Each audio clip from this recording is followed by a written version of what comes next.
Today we'll talk about how can you disable highlight notifications on your Discord app. We're going to figure out the solution or know how you can do that on your app. So all you have to do, you just go down, click in this sign down here. So when you click on it, it's going to take you to this list here.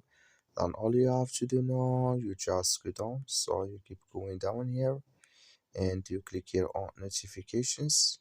So when you click on notifications, it's going to take you to this list. Then you click here on get notifications outside of Discord. You click on it here and you come to this list. Then all you have to do now, just go down here. So you keep going down. When highlight show for you here, then you click in this sign here or this color.